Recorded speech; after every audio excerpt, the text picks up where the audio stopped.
일본이 삼성한테 TSMC 핵심 기술 정보 다 넘겨주겠다고 제안했는데 삼성이 단칼에 거절해버린 이유 지금부터 제대로 파헤쳐 드릴게요. 여러분, 이거 진짜 미친 상황이었거든요.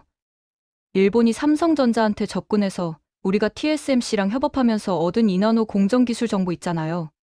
그거 삼성한테 다 공유해 드릴게요 라고 제안한 겁니다.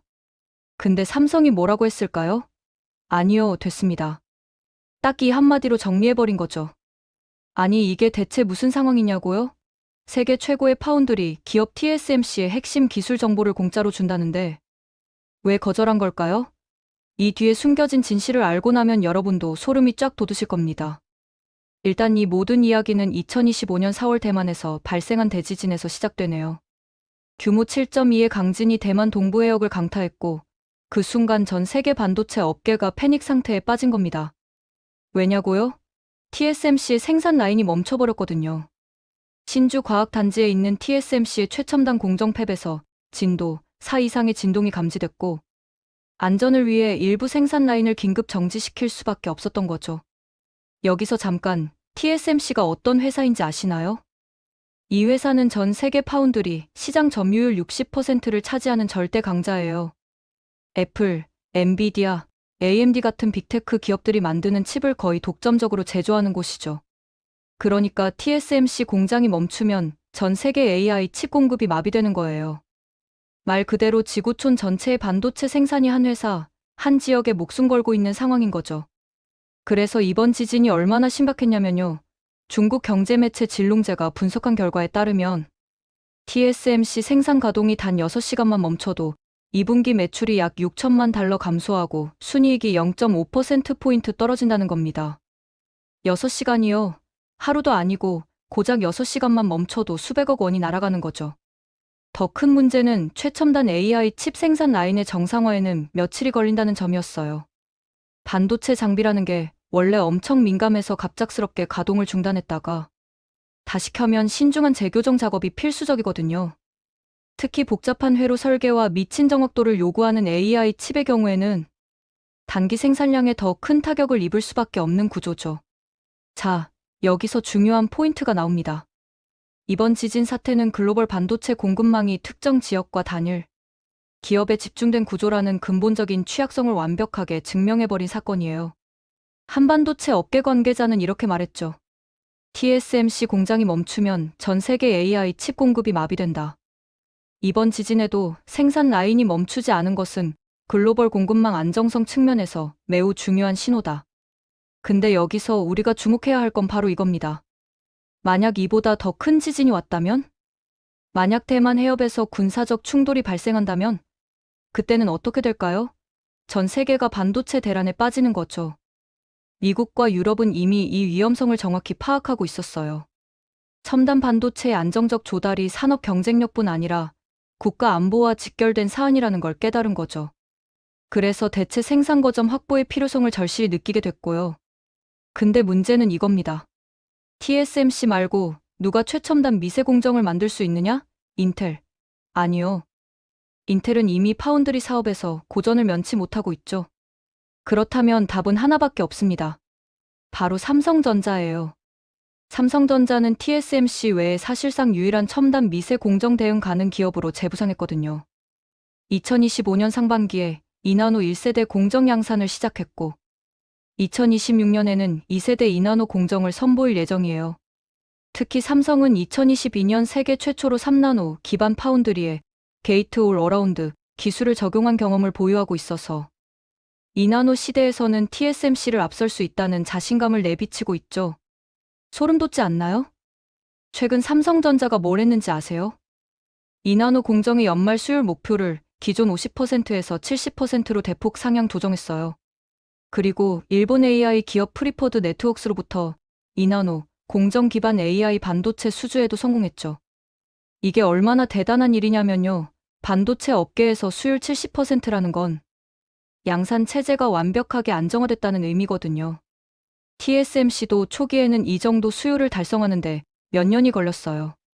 근데 삼성은 훨씬 빠른 속도로 따라잡고 있는 거죠.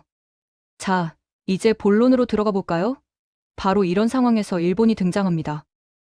일본은 자국 반도체 산업 재건과 동맹국 중심 공급망 재편 전략의 일환으로 삼성과의 협력 가능성을 타진했어요. 일본은 2022년 설립된 라피더스라는 회사를 중심으로 2027년 이나노 반도체 양산을 목표로 하고 있거든요. 근데 문제는 TSMC나 삼성전자보다 약 2년 정도 기술 격차가 벌어진 상태라는 거죠. 한반도체 컨설팅 업체 관계자는 이렇게 평가했어요. 라피더스가 매우 야심찬 목표를 두고 있지만 TSMC 및 삼성전자와 맞먹는 수준의 기술력과 가격 경쟁력을 고객사들에게 증명해야 할 것이다. 그래서 일본이 뭘 한 거냐고요? TSMC와의 협력을 통해 축적한 이나노 공정, 관련 기술 정보를 삼성에 공유하겠다는 비공식적 제안을 전달한 겁니다. 어떻게 이런 정보를 얻었냐고요? TSMC는 일본 구마모토현에 대규모 투자를 진행하면서 일본 기업들과 긴밀한 협력 관계를 구축해왔거든요. 특히 일본의 반도체 장비 제조사들은 TSMC의 최첨단 공정, 개발 과정에서 축적된 노하우와 기술 데이터를 일부 확보할 수 있었던 거죠. 근데 여기서 진짜 웃긴 게 뭔지 아세요? 일본이 제안한 기술 정보의 출처가 완전 애매하다는 겁니다. TSMC는 극도로 엄격한 보안 체계를 운영하는 것으로 업계에서 유명해요. 핵심 공정 기술을 외부에 유출하지 않는 걸로 알려져 있죠. 한 기술 보안 전문가는 이렇게 지적했어요. TSMC가 일본 협력사들과 작업하는 과정에서도 핵심 공정 파라미터는 철저히 통제했을 것이며 일본 측이 확보했다는 정보가 실제 양산에 활용 가능한 수준인지는 의문이다. 실제로 2025년 8월에 TSMC의 이나노 기술 유출 사건이 발생했을 때 대만 언론 디지타임스는 일본 라피더스의 연루 가능성을 제기하기도 했어요. 물론 TSMC가 도쿄 일렉트론의 최대 고객사라는 점을 고려하면 회사 차원에서 이러한 관계를 위험에 빠뜨렸을 가능성은 크지 않다고 분석했지만요. 그러니까 일본이 확보했다는 기술 정보가 대체 어디서 나온 건지, 얼마나 신뢰할 수 있는 건지 완전히 불투명한 상황인 거죠. 그럼 삼성전자는 왜 이 제안을 거절한 걸까요? 첫 번째 이유는 기술의 출처와 신뢰성 문제였어요. 한 업계 전문가는 이렇게 설명했죠. 삼성이 공정기술의 출처와 신뢰성, 실제 양산 단계에서의 검증 여부, 그리고 장기적인 기술 자립 전략에 미칠 영향을 주요 판단 기준으로 삼았을 것이다. 삼성은 단기적인 기술 확보보다 자체 공정 로드맵과 내부에 축적된 양산 경험을 기반으로 한 독자 노선 유지가 중장기적으로 경쟁력과 안정성을 동시에 확보할 수 있는 전략이라고 판단한 거죠. 두 번째 이유는 기술 검증의 문제예요. 반도체 제조는 수천 개의 공정 단계로 이루어져 있거든요. 각 단계의 미세한 차이가 최종 수율에 엄청난 영향을 미치죠. 한 파운드리 엔지니어는 이렇게 설명했어요. 설령 일본이 TSMC의 일부 공정 정보를 확보했다 하더라도 그것이 삼성의 장비 구성과 공정 플로우에 그대로 적용될 수 있는지는 별개의 문제다. 자체 개발한 기술이 아니면 문제 발생 시 근본 원인을 파악하고 해결하는 것이 매우 어렵다. 이게 무슨 말이냐면요. 남이 만든 레시피로 요리를 하면 맛은 낼 수 있을지 몰라도 뭔가 문제가 생겼을 때 어디서부터 잘못된 건지 파악하기가 정말 어렵다는 거죠. 근데 자기가 직접 개발한 레시피라면 재료 하나하나, 조리 과정 하나하나를 다 알고 있으니까 문제 해결이 훨씬 쉬운 거예요.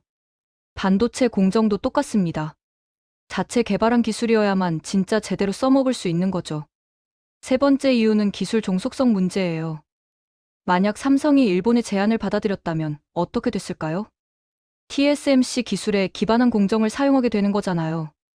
그럼 나중에 문제가 생기면 결국 TSMC나 일본에게 손 벌릴 수밖에 없는 구조가 되는 거죠. 삼성은 이런 기술 종속성을 절대 원하지 않았어요. 장기적인 경쟁 우위를 확보하려면 독자 기술로 승부를 봐야 한다고 판단한 거죠. 실제로 삼성전자는 이미 독자적인 게이트 올 어라운드, 기술인 멀티브릿지 채널 FET를 개발해서 활용하고 있어요. 한반도체 산업 분석가는 이렇게 분석했죠. 삼성전자가 타사 기술에 의존하기보다는 자체 개발한 3세대 게이트, 올 어라운드 기술을 앞세워 이나노 파운드리 생태계를 강화하는 전략을 선택한 것으로 보인다. 이는 기술 종속성을 피하고 장기적 경쟁 우위를 확보하려는 의도다. 삼성전자는 현재 시놉시스, 케이던스, 알파웨이브 세미, ARM 등과 협력해서 4,000가지 이상의 IP를 보유한 50개 이상의 파트너와 함께 이나노 공정 생태계를 구축하고 있어요. 또한 IBM과 함께 후면 전원 공급 기술 개발도 진행 중이고요. 이를 통해 차세대 제품 개발에 소요되는 시간과 비용을 줄이고 모바일, 고성능 컴퓨팅 등 고성능 저전력 반도체가 필요한 고객 확보에 나서고 있는 거죠. 자, 여기서 진짜 핵심을 짚어볼게요. 삼성은 왜 이렇게까지 독자 노선을 고집하는 걸까요? 그 답은 1990년대부터 쌓아온 한국의 반도체 기술 역량에 있어요. 삼성전자는 한국원자력연구원을 중심으로 차세대 재처리 기술을 개발해 세계 상위권 수준의 연구 역량을 보유하고 있거든요. 게이트올 어라운드 기술만 해도 삼성이 독자적으로 개발한 멀티브릿지 채널 FET를 활용하고 있죠. 이게 얼마나 대단한 기술이냐면요. TSMC도 비슷한 시기에 게이트올 어라운드 기술을 개발했지만 삼성의 접근 방식은 완전히 달라요. 삼성은 자체 설계한 구조로 더 효율적인 전력 관리와 성능 개선을 달성할 수 있는 거죠. 그럼 삼성의 2나노 로드맵은 어떻게 되는 걸까요? 올해 하반기 양산 예정인 1세대 2나노 공정은 3나노 공정 대비 성능이 12% 향상됐고 전력 효율은 25% 개선됐어요. 내년 양산 예정인 2세대 2나노 공정은 1세대 대비 성능이 추가로 12% 향상되고 소비 전력은 25%, 면적은 8% 줄어들 거라고 해요. 삼성은 또한 SFEP 플러스로 명명한 3세대 공정을 2년 내 개발 완료할 목표로 하고 있고요. 이는 TSMC의 NEP, NEX 등 차세대 노드 개발 일정에 대응하기 위한 전략이죠. 여기서 잠깐 성능이 12% 향상되고 전력 효율이 25% 개선된다는 게 얼마나 대단한 건지 설명해 드릴게요. 스마트폰을 예로 들면요. 같은 배터리로 하루 종일 쓰던 걸 하루 반 이상 쓸 수 있게 되는 거예요. AI 칩의 경우에는 같은 전력으로 훨씬 더 복잡한 연산을 할 수 있게 되는 거고요. 데이터 센터 입장에서는 전기료가 25% 줄어드는 거니까 엄청난 비용 절감 효과가 있는 거죠. 그리고 성능이 12% 향상된다는 건 처리 속도가 그만큼 빨라진다는 의미니까 사용자 경험이 확 달라지는 거예요. 자, 이제 정리를 해볼까요? 삼성전자가 일본의 제안을 거절한 진짜 이유는 뭘까요? 첫째, 기술의 출처와 신뢰성이 불투명했어요. 일본이 TSMC로부터 확보했다는 기술 정보가 정말 제대로 된 건지, 실제 양산에 쓸 수 있는 수준인지 검증할 방법이 없었던 거죠. 둘째, 기술 검증에 문제가 있었어요. 설령 그 정보가 진짜라 해도 삼성의 장비 구성과 공정 플로우에 그대로 적용할 수 있는지는 완전히 별개의 문제였거든요. 셋째, 기술 종속성을 피하고 싶었어요. 남의 기술에 의존하면 결국 장기적으로 경쟁력을 잃을 수밖에 없다는 걸 삼성은 정확히 알고 있었던 거죠. 결국 삼성전자의 선택은 단기적 기술 획득보다 장기적 기술 자립과 경쟁력 확보를 우선시한 전략적 판단이었어요. 대만 지진 사태가 보여준 공급망 취약성 속에서 미국과 유럽은 반도체 공급망 다변화를 적극 추진하고 있고, 삼성전자는 독자 기술로 이러한 수요에 대응할 수 있는 유일한 대안으로 자리매김하고 있는 거죠. 여기서 더 중요한 포인트가 하나 있어요. 일본의 제안 자체가 사실은 일본이 얼마나 절박한 상황인지를 보여주는 증거라는 겁니다. 라피더스는 2027년 2나노 양산을 목표로 하고 있지만 현실적으로 TSMC나 삼성을 따라잡기는 거의 불가능한 상황이에요. 기술 격차가 2년이나 벌어져 있고 더 큰 문제는 양산 경험이 전무하다는 거죠. 반도체 제조에서 양산 경험이라는 건 정말 돈으로도 살 수 없는 노하우거든요. TSMC와 삼성이 수십 년간 쌓아온 양산 경험을 라피더스가 단기간에 따라잡을 수 있을까요? 현실적으로 불가능해요. 그래서 일본이 삼성에게 손을 내민 거죠. 우리가 TSMC 정보 줄 테니까 같이 협력해요라고요. 근데 삼성 입장에서는 이게 완전히 웃긴 제안인 거예요. 삼성은 이미 자체 기술로 TSMC와 어깨를 나란히 하거나 심지어 일부 영역에서는 앞서가고 있는 상황이거든요. 굳이 신뢰성도 불투명하고 기술 종속성만 높아질 일본의 제안을 받아들일 이유가 전혀 없는 거죠. 더 재밌는 건요. 일본이 이렇게 필사적으로 반도체 산업 재건을 시도하는 이유예요. 일본은 1980년대와 1990년대 초반까지만 해도 세계 반도체 시장을 지배했었거든요. 당시 일본 반도체 기업들의 세계 시장 점유율은 50%가 넘었어요. NEC, 도시바, 히타치 같은 회사들이 메모리 반도체 시장을 완전히 장악하고 있었죠. 근데 어떻게 됐나요? 한국의 삼성과 SK하이닉스에게 메모리 반도체 시장을 완전히 빼앗겼고, 파운드리 시장에서는 TSMC에게 밀렸어요. 지금은 반도체 강국이라고 할 수도 없는 처지가 됐죠. 일본이 이 상황을 타개하기 위해 라피더스를 설립했지만 현실은 녹록치 않아요. 한반도체 산업 전문가는 이렇게 평가했죠. 라피더스가 성공하려면 단순히 공장을 짓고 장비를 들여놓는 것만으로는 부족하다. 수십 년간 축적된 양산 노하우, 수율 관리 능력, 고객사와의 신뢰 관계 등 보이지 않는 자산들이 더 중요한데 이건 돈으로 살 수 있는 게 아니다. 맞는 말이에요. 일본이 아무리 천문학적인 자금을 쏟아부어도 삼성과 TSMC가 수십 년간 쌓아온 노하우를 단기간에 따라잡기는 거의 불가능하거든요. 반면 삼성은 어떤가요? 삼성은 1990년대 초반 일본 반도체 기업들이 최전성기를 누리고 있을 때부터 메모리 반도체 시장에 뛰어들어서 피말리는 경쟁을 해왔어요. 초기에는 일본 기업들한테 완전히 밀렸죠. 기술도 떨어지고 자금도 부족했으니까요. 근데 삼성은 포기하지 않았어요. 엄청난 투자를 단행했고 최고의 인재들을 영입했고 밤낮 없이 연구개발에 매진했죠. 그 결과 1990년대 후반부터 일본 기업들을 하나둘씩 제치기 시작했고 2000년대 들어서는 완전히 역전에 성공한 거예요. 지금 파운드리 시장에서도 똑같은 일이 벌어지고 있어요. TSMC가 압도적인 일이지만 삼성은 꾸준히 추격하고 있고 일부 영역에서는 이미 TSMC를 앞지르기 시작했죠. 게이트 올 어라운드 기술 도입이 대표적인 예예요. 삼성은 2022년 세계 최초로 3나노 공정에 게이트 올 어라운드 기술을 적용했거든요. TSMC도 비슷한 시기에 이 기술을 개발했지만 삼성이 먼저 양산에 성공한 거죠. 이게 얼마나 대단한 성과냐면요. 반도체 업계에서 최초라는 타이틀은 정말 중요해요. 기술 리더십을 보여주는 상징이거든요. 자, 이제 미래를 전망해 볼까요? 글로벌 반도체 시장의 지각 변동이 일어나고 있어요. 대만 지진 사태는 한 지역에 집중된 공급망의 위험성을 명확히 보여줬고, 미국과 유럽은 반도체 공급망 다변화를 국가 전략 차원에서 추진하고 있죠. 이런 상황에서 삼성전자는 TSMC의 대안으로 떠오르고 있어요. 미국 정부는 이미 삼성의 텍사스 공장에 대규모 보조금을 지원하기로 결정했고, 유럽도 삼성과의 협력을 모색하고 있죠. 삼성의 전략은 명확해요. 독자 기술로 TSMC와 어깨를 나란히 하거나 앞서가는 것. 그리고 글로벌 생산 거점을 다변화해서 지정학적 리스크를 최소화하는 것. 한국에는 최첨단 연구개발 센터와 양산 라인을 두고 미국에는 고객사들과 가까운 곳에 생산 거점을 확보하고 필요하다면 유럽에도 진출하는 거죠. 이렇게 하면 대만 같은 지정학적 리스크, 지역에 집중된 TSMC보다 훨씬 안정적인 공급망을 구축할 수 있거든요. 여기서 정말 중요한 포인트가 하나 더 있어요. 삼성의 독자 노선이 단순히 기술 자립만을 위한 게 아니라는 겁니다. 이건 한국 반도체 산업 전체의 생태계를 키우는 전략이에요. 삼성이 독자 기술을 개발하면 국내 장비업체, 소재업체, 부품업체들도 함께 성장할 수 있거든요. TSMC 기술을 가져다 쓰면 결국 대만 생태계에 종속될 수밖에 없지만 삼성이 자체 기술을 개발하면 한국 생태계 전체가 함께 발전하는 거죠. 실제로 삼성 주변에는 수많은 협력업체들이 모여 있어요. 반도체 장비를 만드는 회사들, 화학 소재를 공급하는 회사들, 정밀 부품을 제조하는 회사들. 이 회사들은 삼성과 함께 성장해왔고 지금은 글로벌 시장에서도 경쟁력을 인정받고 있어요.